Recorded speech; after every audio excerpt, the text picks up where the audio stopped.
Alam nyo bang sa daming mga magagandang lugar na pwede nyong makita sa probinsya ng Samar ay hindi lang sapat na magmomotor lang tayo. Dahil kung minsan, kinakailangan natin mahirapan yung tipong buong araw na lakaran para lang pagdaanan lahat ng trail o kaya naman ibuwis ang buhay para lamang mapuntahan ang kasulok-sulukan ng Pilipinas. Marami pa kasi mga nakatagong paraiso ang kailangan pang sadyain para masilayan lamang.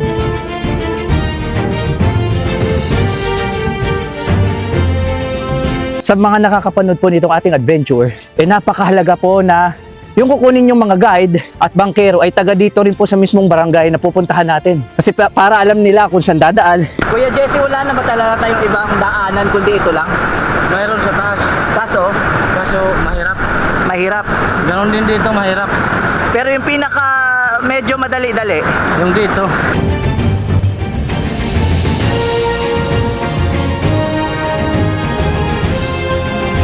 Eto na, nakikita ko na, approaching na tayo. Pagkalipas ng halos 30 minutong sakay ng bangka at mag-trek ng halos 1.5 oras, eto na yun mga kapo.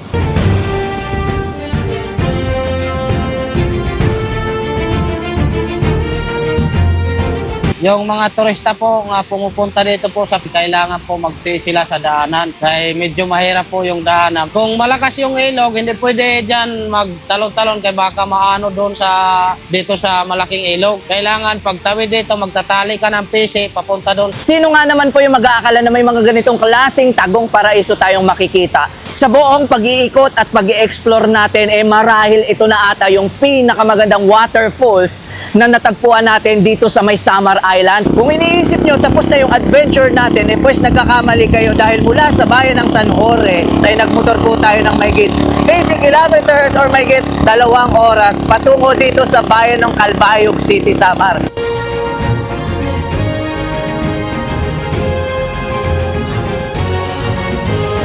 Tingnan nyo nga naman po yung pagkakataon kung kanina po inuulan-ulan po tayo habang papunta tayo dito. Bigla pong huminto at parang nakikisama yung ilang kalikasan. Alam ko naman po na laganap na yung mga AI footages sa mga panahon ngayon. Never pong maihigitan ng artificial intelligence yung mga natural wonders ng Samar Island. Katulad nitong falls na nasa ating likuran. Ito po yung isa sa mga magpapatunay na marami pa kayong mga madidiskubre at dapat makita at dapat mapuntahan dito sa may Samar Island. Kaya sa episode na ito ay hindi lang tayo basta magmomotor kundi pipilitin natin abutin kahit tumawid man tayo ng ilog, sumakay ng bangka, dumaan sa gilid ng bangin o kaya naman maglakad ng mahigit 4 na oras para lamang masaksihan yung mga lugar na hindi mo aakalaing tinataglay pala sa liblib na parte ng Samar Island.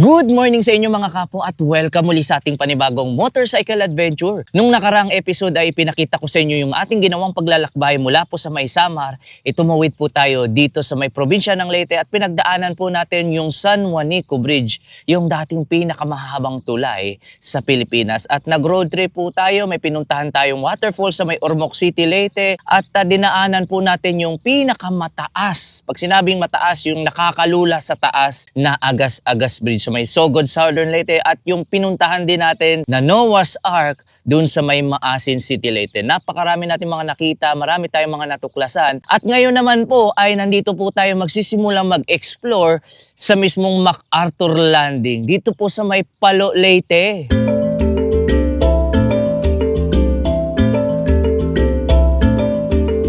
Dito ko na po naisipang magsimulang magmotor dahil matagal-tagal na rin po mula nung huli nating nabisita itong MacArthur Landing. Dito po kasi pinaniniwala ang naglanding sila General MacArthur nung bumalik po sila dito sa Pilipinas. At dito na rin tayo magsisimula at katulad pa rin po ng dati hindi natin alam kung saan tayo pupunta.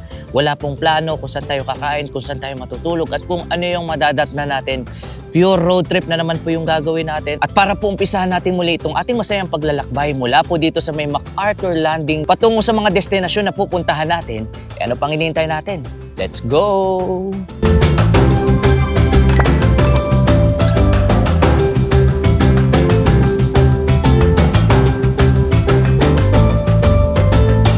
Kung pupuntahan nyo rin po itong MacArthur Landing, bawal pong mag-park sa gilid. Meron mga designated area para sa mga 4 wheels at designated area para sa mga nakamotorsiklo. Tapos iwan nyo, libre naman po yung parking, tapos lakad na lamang po kayo.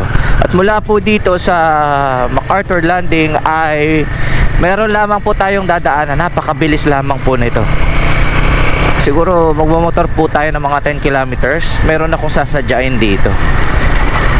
Kamustahin natin. At pinagdadaanan po natin itong parang boulevard nila. Ayan. Diyan ata sila nagja-jogging tuwing umaga, tuwing hapon. Mukhang magandang spot to kasi dagat na yung nakikita ko.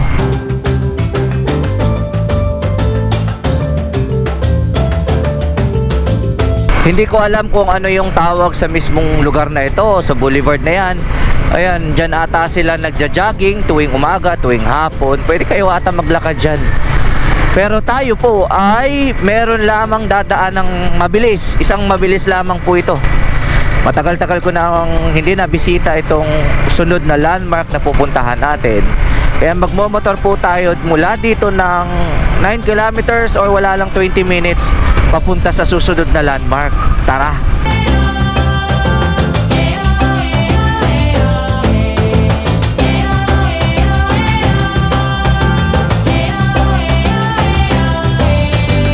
At matapos lamang po ng halos wala lang 15 minutes mula sa may MacArthur Landing, ito na po yung parte ng Tacloban City dito sa may Port of Tacloban, kung saan makikita nyo itong landmark na yan sa gitna ng rotonda.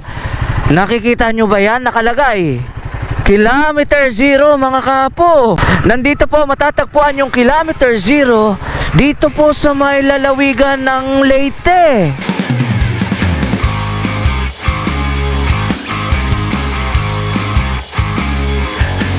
Hindi man po ito yung first time na may pakita ko sa inyo na may Kilometer Zero dito po sa may Leyte. Ito naman po yung unang pagkakataon na makatapak si Himalayan na malapit po sa Kilometer Zero. Actually, napakahalagang papel ng Kilometer Zero na yan. Kaya mapapansin nyo, hindi siya tinatanggal sa gitna mismo ng kalsada. Malapit lamang po ito sa mismong port ng Tacloban. Ito po yung old provincial capital ng lalawigan ng Leyte. At pinakita ko lamang po sa inyo na meron pong Kilometer Zero dito sa mismong Leyte. Baka kasi iniisip nyo na dun sa may Luneta Park lamang po yung Kilometer Zero, pero napakarami pong mga Kilometer Zero. Nakaka 20 plus na po tayong Kilometer Zero at ang hirap kompletuhin dahil mahigit 34 na pirasong mga Kilometer Zero. Medyo challenging po para sa atin na makompleto yung mahigit 34 na Kilometer Zero dahil nakakalat po ito at yung iba nasa malalayong isla. Pero ipinakita ko lamang po sa inyo na dito sa mismong lalawigan ng Leyte meron po kayong matatagpo ang 1 Kilometer Zero. At ayun po yun, mga kapo. At mula po dito sa old provincial capital ng Leyte ay ipagpapatuloy na po natin yung ating pagmamotor. Medyo malayo-layo pa. Kulang-kulang mahigit 1 oras mula po dito patungo sa ating susunod na destinasyon.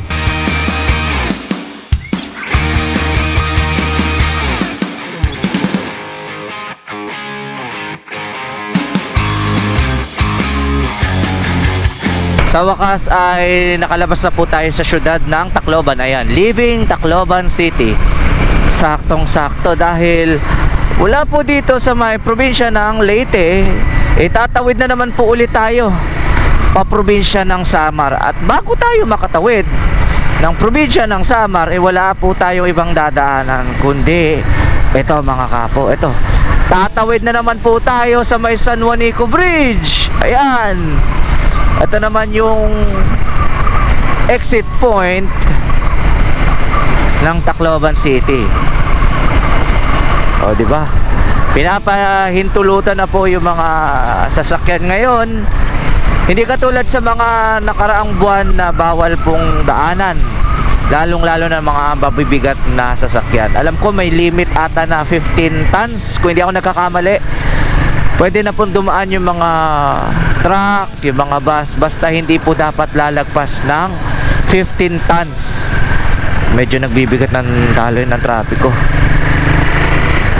Buti na lamang po ata nagawa nila ng paraan dahil Malaking perwisyo po kung sakaling sira at bawal daanan itong San Juanico Bridge dahil ito yung isa sa easy access dito sa may Eastern Visayas at dito sa may Samar. Kung galing kayo ng Mindanao at kung galing din po kayo ng Luzon, medyo maaapektuhan talaga kapag nagsara itong San Juanico Bridge. At wala pa pong ibang nagko-connecta sa dalawang isla dito sa may Leyte at dito sa may Samar Island kundi itong San Juanico Bridge. Wala pong iba. Kaya buti na lamang po ay nakakadaan na yung mga light vehicle. Katulad niyan. Ito, nandito na tayo ulit sa pinaka center point ng San Juanico Bridge.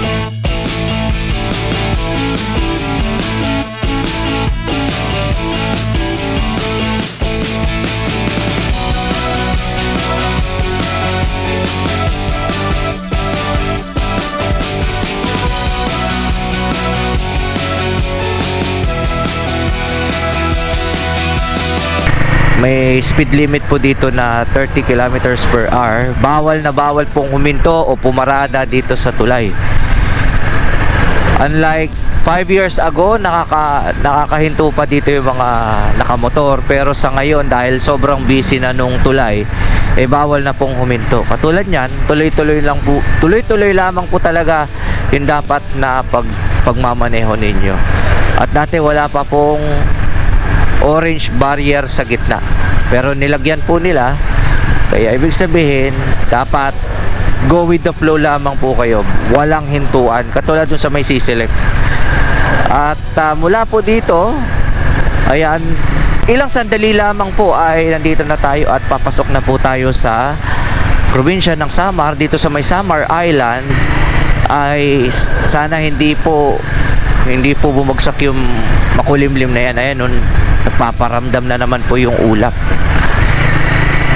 Mula po dito sa San Juanico Bridge, meron pa tayo momotorin na 60 kilometers, kulang-kulang 2 hours na mga kapo.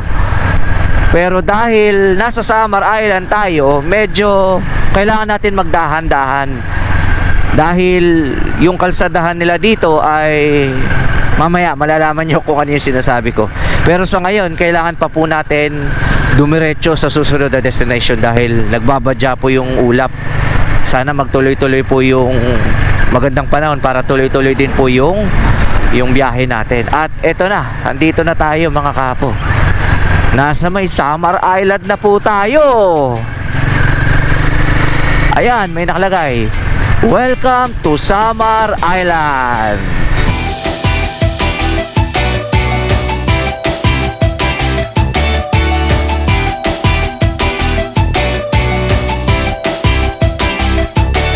Pagkapasok po natin sa may Samar Island ay ito po yung itsura ng kalsadahan nila dito. May tig 2 lane na po, 2 papunta at yung 2 lane ay pabalik po. Maaliwalas at lumawak na po yung mga kalsada dito sa may Samar, pero hindi ko po alam kung hanggang saang bayan yung may ganitong klaseng kalsada. Lumiliit, lumalaki, nagiging 2 lanes po bigla yung kalsada. Ngayon 4 lanes, katulad yan, nagiging 2 lanes po. At yung isa sa nakakalungkot na parte ng kalsadahan dito sa may Samar ay mamaya malalaman nyo kung bakit kailangan nyo pong mag-triple, mag-doble ingat sa kalsadahan ng Samar. Hindi po ako nagbibiro kasi kailangan nyo magdahan-dahan. Bukod sa mag-iingat kayo, kailangan nyo pong iwasan yung mga dapat iwasan.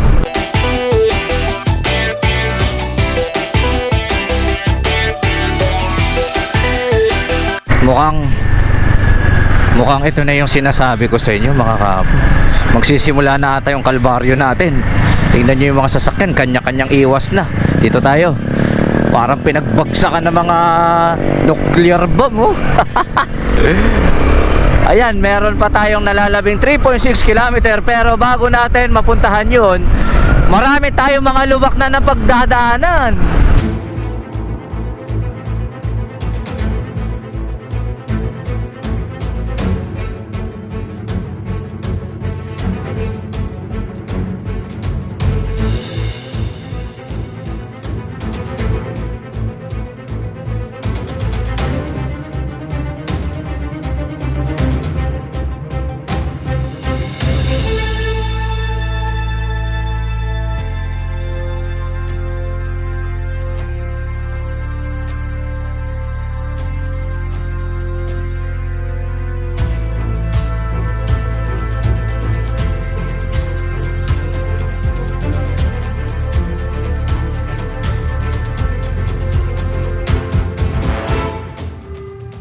Mukhang nandito na tayo sa may Catbalogan. Ito na nga, Catbalogan Doctors Hospital.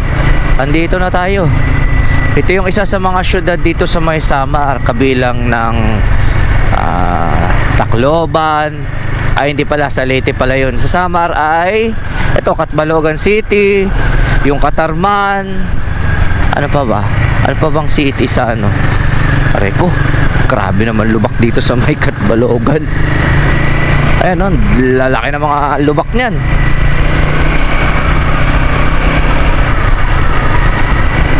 Dadaanan lang natin itong pinakasyudad ng Catbalogan. Tacloban ako ng Tacloban. Catbalogan po. Lalaki ng mga lubak ko. Dito tayo.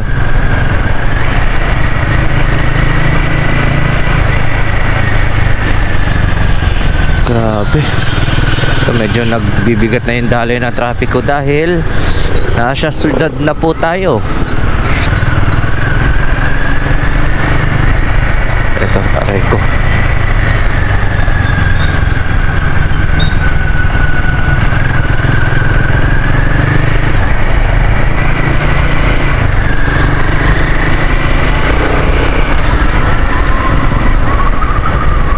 Grabe mga lubak. Kailangan nating iwasan. Uy, may McDo sila dito. Tapos parang meron ditong overlooking pero hindi tayo dyan. Pass through lamang po tayo dito sa may Catbalogan City. Yan, aakyat na ulit tayo ng bundok.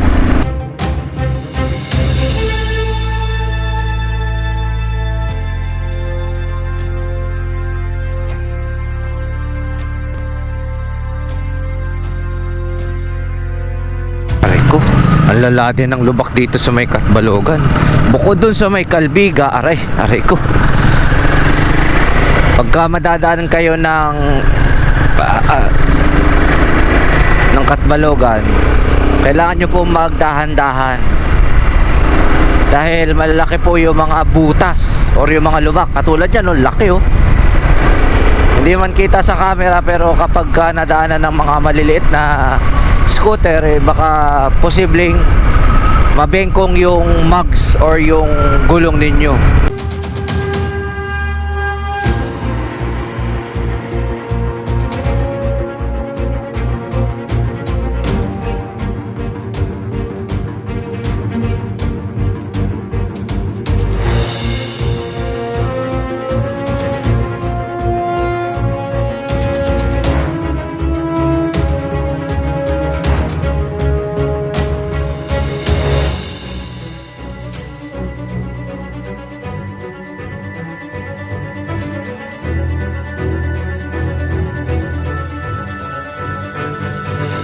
Sa wakas, pagkatapos ng halos mahigit 2 oras mula sa may Tacloban City, ay narating na po natin itong bayan ng San Jorge dito sa may Samar.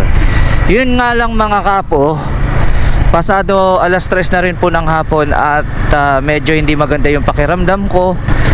Kaya magkakaroon po tayo ng bahagyang pagbabago sa plano. Imbis na dediretso tayo sa pakay natin, ay gagarahin na po tayo ng maaga. Ito yung isa sa mga pagkakataon sa ating mga biyahe. Hello. Ito yung isa sa mga pagkakataon sa biyahe natin na wag nyo pong pipilitin yung sarili nyo kapag pagod kayo, kapag inaantok kayo. Although malayo pa naman po tayo, pero nandito po kasi sa mismong bayan ng San Jorge yung i-explore natin. At dahil medyo inaantok po ako at parang wala po ako sa mood, ito po yung isa sa mga palatandaan na kailangan ko na pong gumarahe. Pero pangako, kapag nakapagpahinga naman po tayo, kilala nyo naman po ko, basta makapagpahinga lang tayo, ipagpapatuloy po natin yung ating exploration. Pero nasaan yung ating yung pagtutuluyan? Nandito ata. May nakita ako dito sa bayan ng San Jorge. Ito mukha. Ito yun. Ito. Meron ako nakita. JC Sweet. Meron ako nakita dito. Ito ata yun.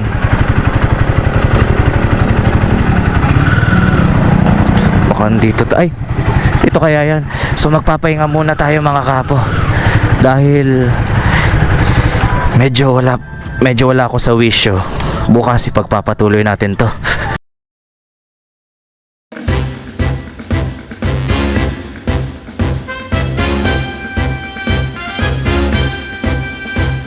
Good morning mga kapo, ito na yung ating continuation ng ating ginagawang pagmomotor. Galing pa po tayo kahapon sa may Tacloban City, Leyte, at dito na po tayo inabutan ng pagod sa bayan ng San Jorge dito sa may Samar. At dito po tayo natulog sa may JC Suite at sa halagang 900 pesos per 12 hours at 1,500 kapag 24 hours naman po, napaka-komportable na po. May maayos na higaan, aircon, may wifi at may smart TV po. Meron din, may malapit din na convenience store kung gusto nyong kumain, bumili-bili ng makakain at maiinom. At yung higit sa lahat ay mula po dito sa may JC Suite, dito sa may bayan ng San Jorge, ay malapit na lamang po yung ating unang destinasyon para ngayong araw. Kakaliwa tayo dito mga kapo. Kakaliwa tayo dito. At para po umpisahan natin itong ating masayang adventure ulit dito sa may bayan ng San Jorge, ano pang hinihintay natin? Tara! Nga pala, kung pupuntahan nyo rin itong pakay natin na malalaman nyo mamaya kung ano, ay wag nyo pong susundan yung Google Maps dahil ililigaw po kayo. Medyo mali po yung nakalagay na pin at mali po yung daanan na nakalagay sa Google Maps. At ang pag-alaman po natin na medyo papalayo pa ng konti dito sa may kabilang barangay. Mamaya nakalimutan ko anong pangalan ng barangay, pero dito tayo may barangay po tayong dadaanan. Ito yung magiging landmark nyo dahil nagtanong-tanong tayo. Ito, ano to nangyari dito? Anong barangay ito? Meron ditong barangay daw. Mukhang ito na yung sinasabi nila. Anong barangay ito? Blanca, basta may Blanca na pangalan. Ito yung isa sa mga medyo tricky part kay Google Maps dahil hindi updated at hindi natin sure kung saan talaga eksakto. Teka, ito. Baka dito yung sinasabi nila. Dito. Uy, may maliit na tulay. Aray ko. Dito tayo. Ayun. Ito yung magiging daanan nyo po. Dahil wala pong signal dito sa lugar, kaya medyo mali po yung pagkakapin sa Google Maps. Uulitin ko po, wag nyo pong susundan yung nakapin kay Google Maps dahil ililigaw po kayo. Iga-guide ko na lamang po kayo kung paano makarating dito, pero sa ngayon, anong pangalan ng barangay na ito? Ito tayo, may maliit na barangay dito.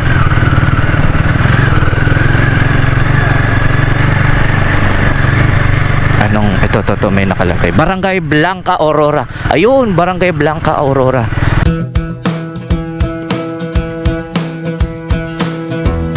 Ngayon pagdating natin dito sa may Barangay Blanca Aurora, napag-alaman natin na kailangan pa po nating sumakay ng bangka. Kaya papakyaw tayo ng bangka papunta at pabalik.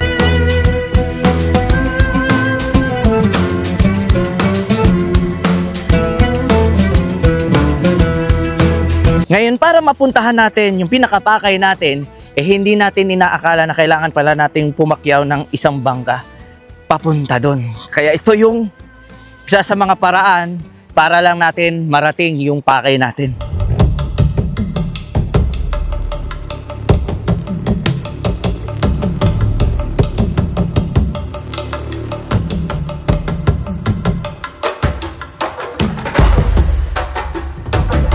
Pumakyaw na lamang po tayo ng isang bangka na tinatawag nilang motor para mapuntahan at pinagdadaanan natin itong makipot na parte ng ilog.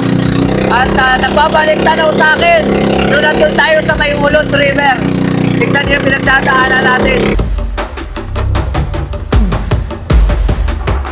Habang nakasakay ng bangka, nagbabalik tanaw sa akin yung pagbisita natin sa Western Samar. Ganito din yung vibes, yung tipong kailangan mo muna pagdaanan yung malalakas na ragasan ng ilog, dumaan sa mga rapids. May mga lugar kasi dito sa Samar na bukod sa liblib puntahan, sigurado naman ako lahat ng thrill at adventure ay worth it. Heto yung punto na di ko alam yung mga pagdadaanan natin. Basta ang alam ko, kailangan ko mapuntahan yung sinasabi nilang falls na bago mo ito masilayan, ipapahirapan ka daw muna. At yun ang malaking hamon sa atin. sa kalagitnaan po ng ilog na binabaybay natin. Tingnan nyo, may waterfalls tayong nakita.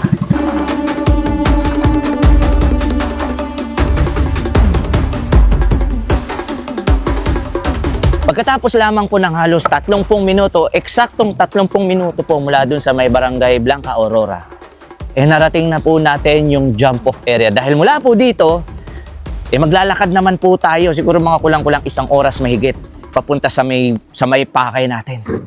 Tara!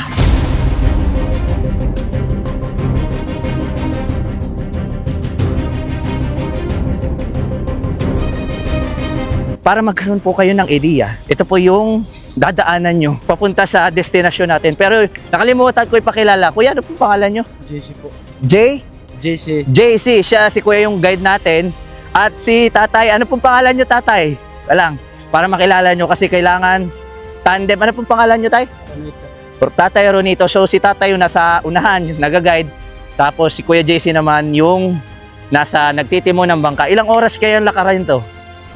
Isa't kalahati. Isa't kalahati.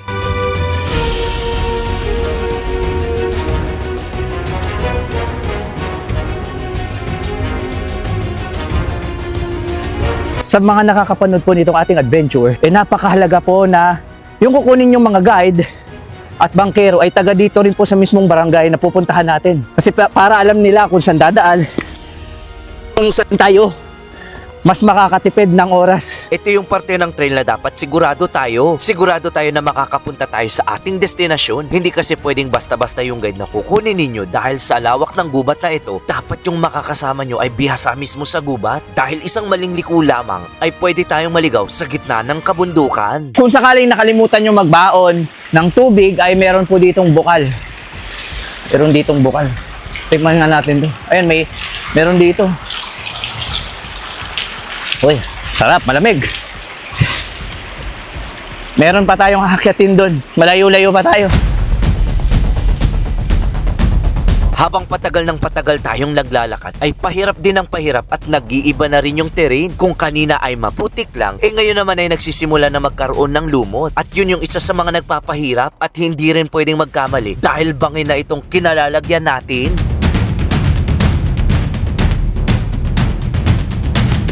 Ito yung literal na patagilid dahil dumadaan tayo sa gilid ng bundok at bangin na po. Nasa gilid po tayo ng bundok. Kaya ito na yung literal na akyatang patagilid.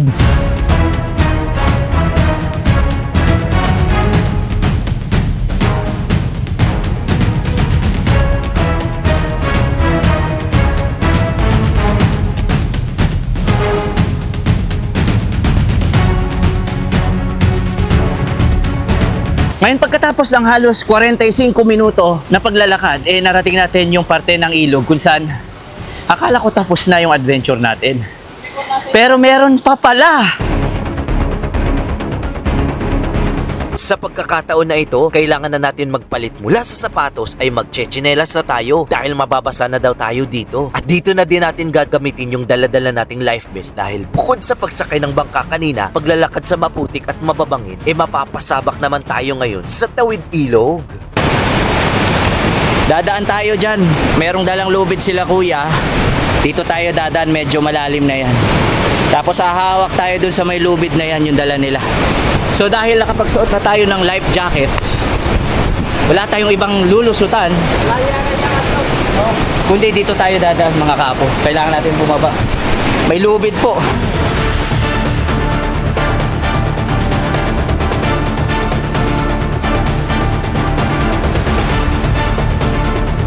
Lulubog na tayo. Ito na yung sinasabi sa hula. Game. Wow. Ito pala yung dahilan kung bakit may dalang tali yung mga guide. Akala ko simpleng tawid ilog lang. Pero yun pala yung taling dala-dala nila yun din pala yung magiging hawakan natin patawid sa kabila. Medyo challenging ito dahil manipis at maliit lang yung tali at medyo malakas yung agos ng tubig. Kaya kailangan humawak talaga tayo ng maayos.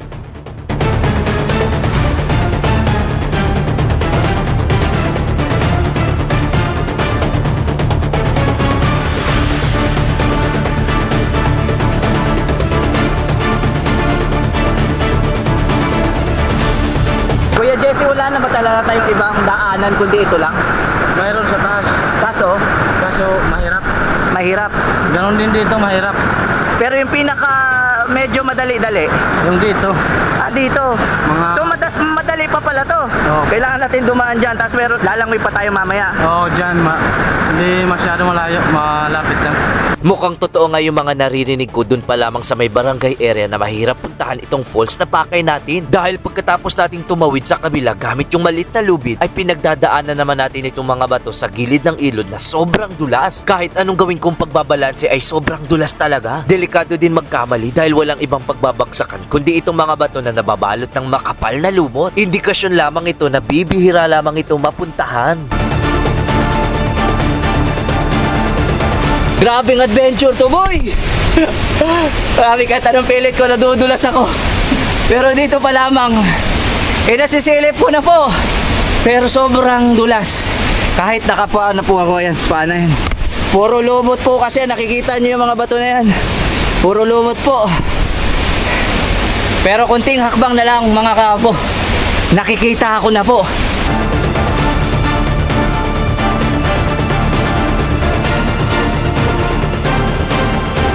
Eto na, nakikita ko na, approaching na tayo. Pagkalipas ng halos 30 minutong sakay ng bangka at maglakad at mag-trek ng halos 1.5 oras, eto na yun mga kapo. Eto na yung tinatawag na Pinipisikan Falls!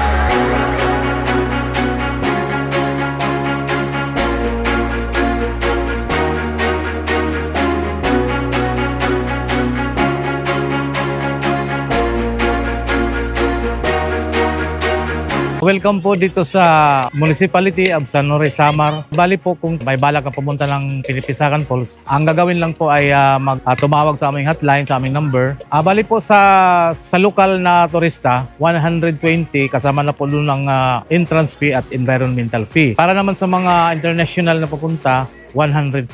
Tapos ang babayaran nyo sa bangka, per bangka is good for 5 passenger, 1.5 po ang bayad. Tapos yung tour guide natin, magbabayad din kayo ng 5 to 600 pesos.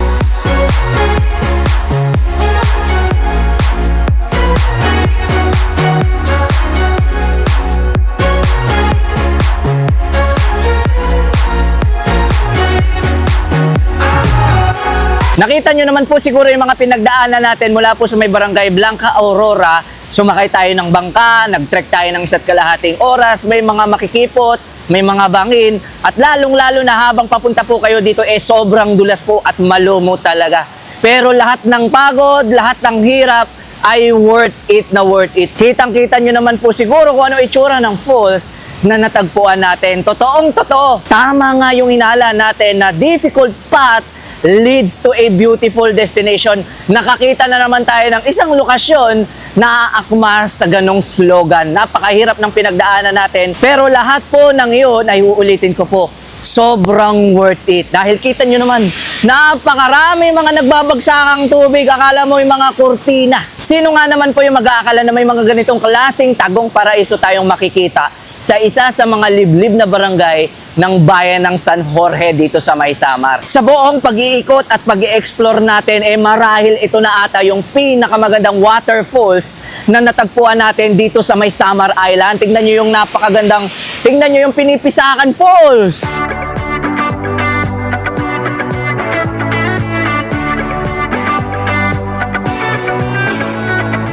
Sir, itatanong ko lang po, bakit tinawag siyang Pinipisakan Falls? Tinawag po siya na Pinipisakan Falls kasi sa ibinasi po yan sa yung pagbagsak ng tubig galing taas pababa, which is in term namin dito is pisak, baga yung downfall ng tubig. Kasi apat na level yung Pinipisakan Falls, hindi lang isa. So galing sa Sulpan Cave, isang chair, tapos isa pa pangalawa, pangatlo, tapos pang-apat din sa baba. Yung tubig na sa baba na dumadating dun sa baba, ang tawag sa tubig lang is pisak. So, from the word pisak, pinipisakan. Kasi doon tumatama yung tubig sa may bato, sa may batuhan, sa baba. Kaya tinawag yan na Pinipisakan Falls.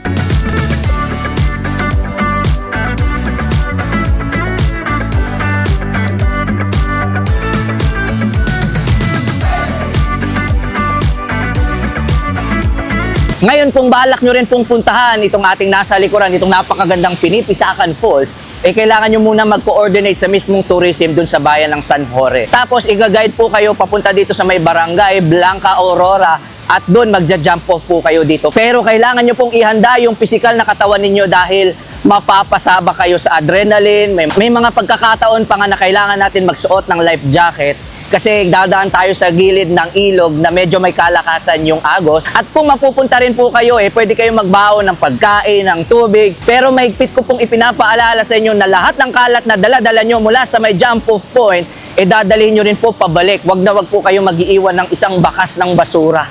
Dahil kita nyo naman, ito na ata yung pinakamagandang waterfalls na nakita ko dito sa pag-i-explore natin dito sa may Samar Island. Sobrang ganda mga kapo.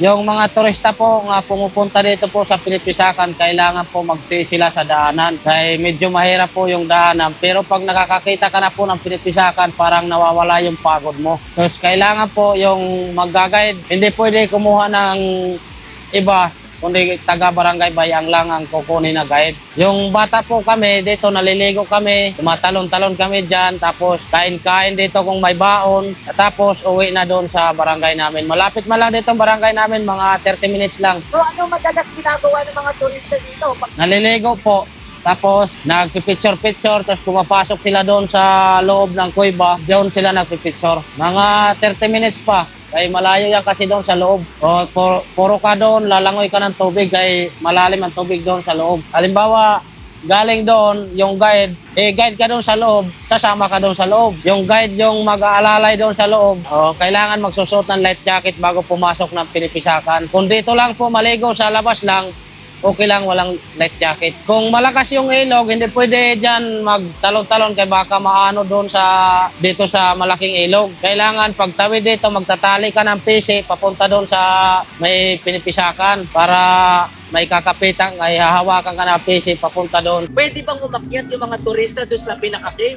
Yes po. Kung may balak po kayo pumunta doon, depende sa request ninyo sa tour guide, kasamahan po kayo hanggang sa bukana ng Sulpan Cave. Yung mismo yung pinagmumulan ng tubig sa loob. Pwede kayong pumasok doon, pero hindi masyado kaloob kasi papayagan lamang po kayo kung meron kayong kasamang cavers, no? Ng mga eksperto. Pero kung mga tour guide lang, hindi pwede. Wala naman pong problema kasi meron tayong mga guide na marunong sa pagtawid, kasi may mga life jacket na dala. Kompleto naman po pati yung rope na kakapitan nila. Kung sa best part naman ng Pinipisakan Falls, yung pinaka-best talaga na makikita mo dyan, pupunta ka dyan sa may Sulpan Cave na mismo, yung bukana ng kuweba kung saan talaga lumalabas yung fresh na water pababa. So balik kung makapunta ka dyan, tapos pumasok ka bandang loob ng konti, doon mo talaga makifeel yung ganda ng cave, tapos makikita mo kung ano talaga yung tubig doon, saan galing, na lumalabas sa bibig ng kuweba.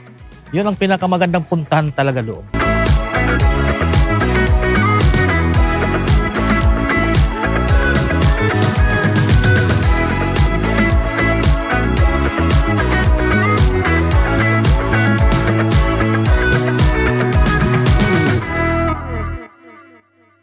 Kung iniisip nyo tapos na yung adventure natin, pues nagkakamali kayo dahil mula sa bayan ng San Jorge, kung saan binisita natin yung Pinipisakan Falls, ay nagmotor po tayo ng mahigit 80 kilometers or mahigit 2 oras patungo dito sa bayan ng Calbayog City, Samar.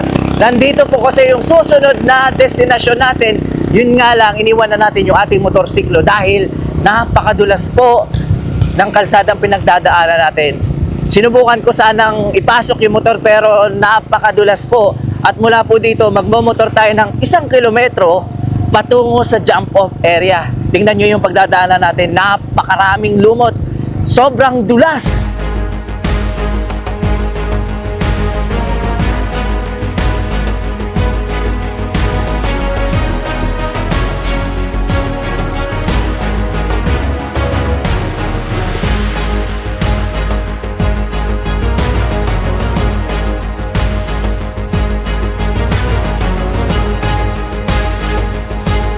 matapos lamang po ng halos wala lang 10 minuto sa mismong barangay hall ng Tinaplakan, inarating na po natin yung jump off area kung saan patungo sa ating destination. Yun nga lang, bigla pong bumuhos yung malakas na ulan, kaya maghihintay tayo ng tamang timing, may mga CR dito. Pero dito pa lamang po sa jump off area, solve na po yung mata nyo. Tingnan nyo, may falls na agad. Ito na yung falls. Pero hindi pa yan. Hintayin natin tumila ang ulan maya-maya, tapos maglalakad pa tayo dun.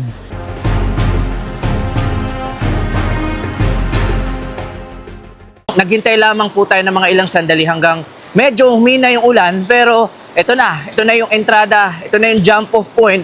Pero dito pa lamang, may mga waterfalls na po tayong pinagdadaanan.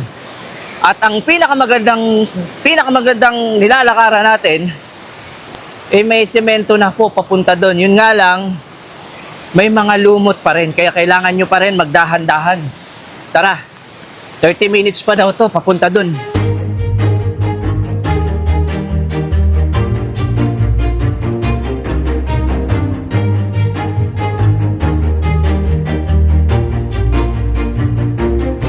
Buti na lamang talaga naisipan ng barangay Tinaplakan dito sa may Calbayog City, Samar, na lagyan ng sementadong daanan. Doon sa may pinunta natin kanina, hihingalin na lang kayo dito. Pero hindi na kayo mahihirapan. Depende na lang siguro kung pupunta kayo dito na medyo umuulan, madulas dahil may lumot. Pero mukhang sementado na po.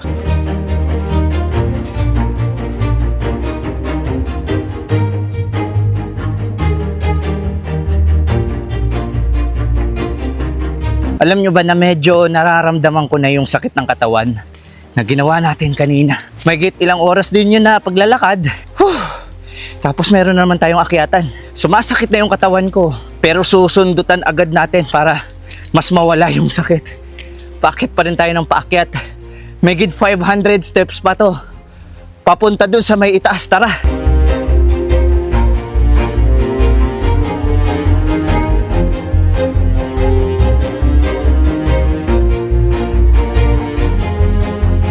Kung napapanood nyo man itong parte ng episode at gusto nyo rin mapuntahan yung waterfalls na pakay natin, huwag kayo mag-alala dahil kapag summer days ay hindi po malumot yung dadaanan ninyo at hindi na rin po kayo mapuputikan dahil mula sa umpisa hanggang sa dulo ay sementado na. Yun nga lang, kapag natsyempohan nyo na umuulan-ulan ang pagbisita ninyo, expect nyo na madulas yung pagdadaanan ninyo kahit sementado yung lalakaran nyo. Marami pa ring lumot kayong maaapakan, buti naman at may railings o hawakan sa gilid para kung sakaling madulas kayo ay may mahahawakan kayo. Pero uulitin ko, kapag summer o walang ulan, hindi naman malumot o madulas dito. Buti na lamang po talaga may hawakan dito, lalong-lalo na sa mga panahon ngayon na medyo nag-uulan-ulan, kaya sobrang dulas po. Pero sigurado naman ako kapag summer, hindi po ganito kadulas dahil tuyo po yung dadaanan nyo. Na-timingan lamang po talaga natin na nag-uulan nitong mga panahon na ito. Pababa na tayo mga kapo. Mukhang nakikita ko na. Ito na agad yung mga nasa tabi na tayo ng mga ilog. Ayan meron ng mga umaagos na tubig.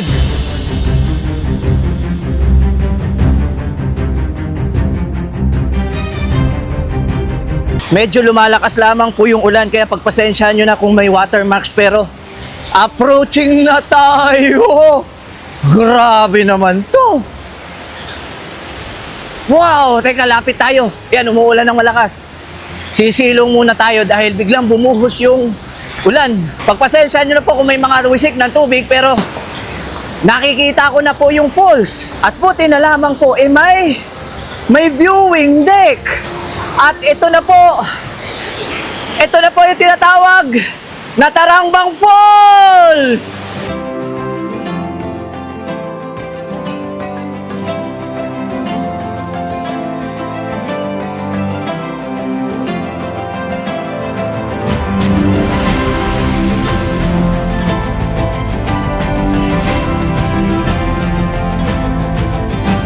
Hello sir, welcome sa Bangon Falls, Tarangban Falls, dito sa Barangay Tinaplacan, Calbayog City. Sa mga turista pong mga pupunta dito, tatay, magkano po yung babayaran nila para makapunta sa destinasyon natin? Ang tour guide po, ano lang, 300 yung rate ng tour guide nila. Tapos yung habal-habal naman, ang isang tao, 100. Pero po sa mga turista sir, kailangan nilang pumunta sa barangay. Doon sila magtanong kung ano i-assist pa sila. Bali, 30 minutes sir ang papunta sa Tarangban. Bali, 516 ang estate. Ngayon, tatay, napansin ko agad sa jump off area pa lang, marami na tayo mga layer na Oo. mga waterfalls. Ano yung mga madadaanan nating falls na kilala dito? Ang kilala dito, itong Bangon Falls, tapos Tarangban dapat. Sa area sa Tarangban, sa babaw sa taas nan, mayroon pang dapat makita. Ngayon, Pero bakit naman po siya tinawag na Bangon Falls? itong Bangon, ano ko lang sa mga matatanda, ang tawag nito, tinawag nila kasi yung ano nga, yung tubig dito, ganyan. Pagdating sa taas, natingtingnan mo, Bangon. Yung Tarangban naman, pag akyat mo, dito ka pa lang sa baba, matingnan mo naman, nakataas ang tingin mo. Pag doon ka sa baba, sa taas naman, parang Tarangban, natingnan mo lang sa baba yung tao. Maliliit na ang tao sa baba. Sa waray na mga tawag, tiningnan lang ba ang baba. Pagdating na doon sa Tarangban, paligo-ligo na. Tapos marami mang area doon sir nga pwede pag nila, mapuntahan, tapos maligo, may malalim, may mababaw.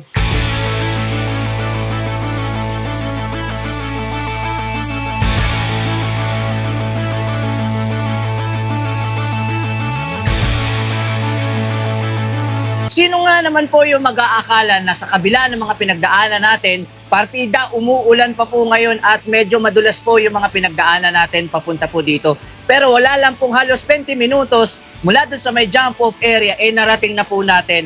At ito po yung tinatawag na Tarangban Falls.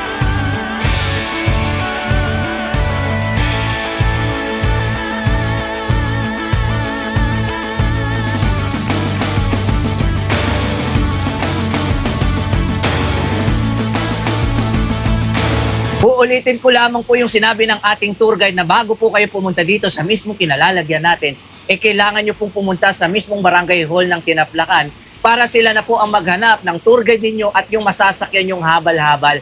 Kapag mga ganitong panahon, wag na wag po kayo magtatangkang pasukin yung mga motor ninyo dahil sobrang dulas po ng mga kalsadahan. Sobrang delikado po at sobrang madulas po kapag nagmotor po kayo dito nang hindi nyo po alam kung saan dapat dumaan dahil napakarami po mga lumot na pwede nyo pong ikapagsanhi ng pagkatumba or pagkaslide dahil malumot at madulas. Kaya ang dapat nyo pong gawin, pumunta po sa mismong barangay hall. Sila na po ang bahalang mag-arrange. 300 pesos po yung tour guide, group of 5. Tapos 10 pesos lamang po kada isang tao yung environmental fee. At 100 pesos lamang po sa habal-habal. Pero kung may 4 wheels naman po kayo, kailangan nyo pa rin pong dumaan sa mismong barangay hall. At yung mismong sasakyan nyo na po ang dadalhin nyo papunta po dito at maglalakad po kayo. Sigurado ako na lalong-lalo na kapag tag-init at summer, pinupuntahan po itong napakagandang Tarangban Falls na nasa ating likuran. Dahil kita nyo naman sa kabila ng napakalakas na ulan, parang tuloy-tuloy yung napakalinis at puting-puting tubig na nanggagaling po dun sa may itaas.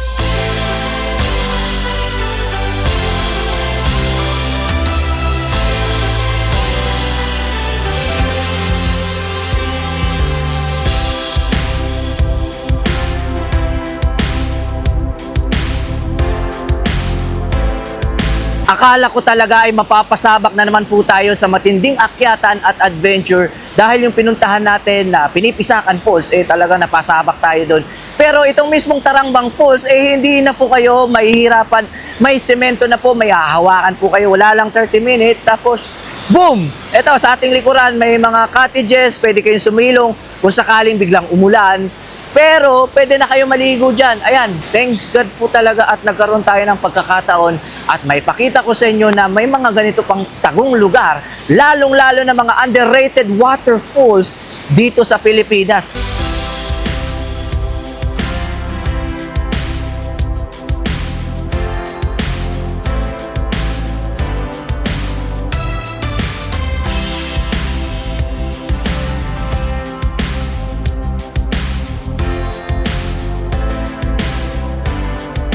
sa panahon po ngayon na lagana po yung AI footages. Pero itong nakikita nyong Tarangbang Falls ay hindi po magpapatalo. Never pong maihigitan ng artificial intelligence yung mga natural wonders ng Samar Island. Kung ano po yung nakikita nyo, ay totoong gawa po ng kalikasan. Sobrang ganda po nito na kailangan nyo makita ng personal. Ito po yung isa sa mga magpapatunay na marami pa kayong mga madidiskubre at dapat makita at dapat mapuntahan dito sa may Samar Island.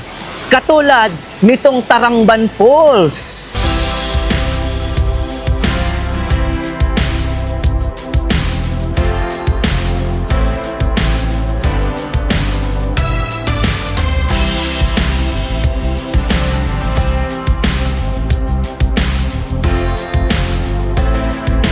Naway nagustuhan niyo po yung ating ginawang paglalakbay mula po sa may probinsya ng Leyte hanggang dito po sa may Samar Island, at kung mahilig po kayo sa mga ganitong klaseng travel adventure, ay baka naman po pwede ako makingi ng isang subscribe mula po sa inyo, dahil napakalaking tulong po ng isang subscribe ninyo sa ating munting channel.